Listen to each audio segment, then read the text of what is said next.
Here's a new lovely model of this Austrian float plane. These are patterns for jigs for the wings and the tails, which will hopefully become self-explanatory later. Here are some of the instructions to show you how it's laid out.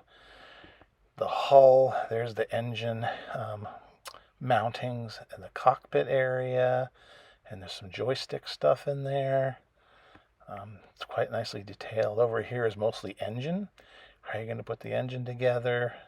Basic crankcase, the cylinders, exhausts, radiator, the whole 9 yards.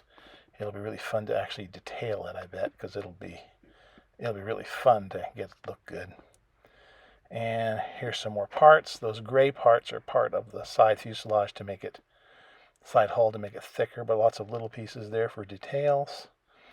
And then the next pages are starting to see the actual coloration.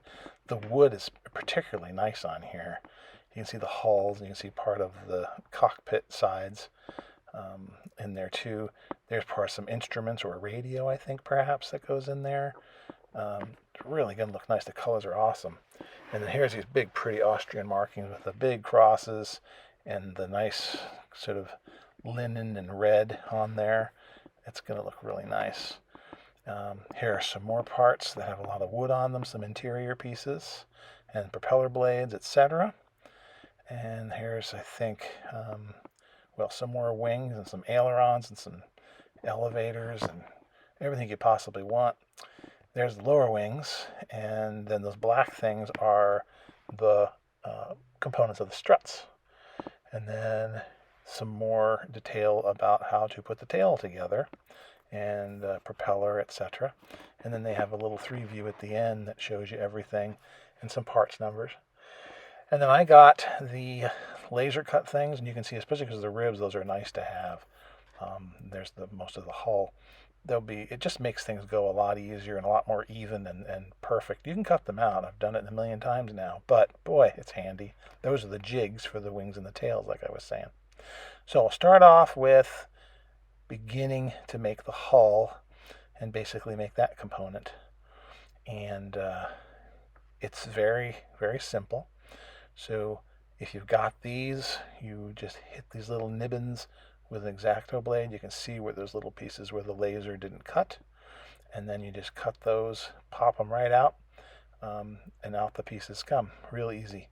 Now you can, again, cut directly onto the paper and put these onto, in my case, I'd use 1/32 sheet balsa. Been doing that for a long time. It works just fine. But this is a luxury, but I have to say it's really nice to have these. And I just sped this up because all I'm doing is looking at the parts and making sure which pieces to cut. You can see that's part of the front of the hull. Here are some other pieces. So get those all cut out, and then I kind of just set them together to see how it's going to look. And then I put glue on the slot and on either side of the correct sides of the little pieces. And again, they're all numbered. The laser cut, the laser machine puts the numbers in them so you can't mess it up. It's pretty foolproof. And then you just slide into the interlocking slot there.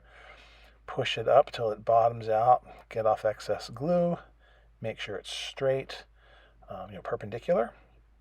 And that's going to be a really good start for your body. The key here is just to be careful. Here I'm taking off a little extra with my bamboo skewer. The extra glue in there won't hurt anything, but it does take a while to dry. And you might get your fingers on it and touch something you don't want to touch, etc. So it's better to kind of be as clean as you can. And just to be clear again, a little glue down the slot and on either side where it's supposed to go, and then slide that in, and you can see that that's going to go right here. In this case, I don't need glue on this one side, but only on the opposite side.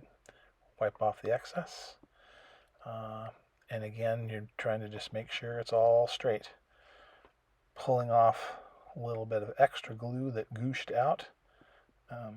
Again, that's easy to do. And then I'm able to use the building table to sort of make sure things are square. Everything you push it together and they come together really slick. nice and even, nice and square. But just to make sure, you can do things like use the table as a perpendicular component to make sure things are good.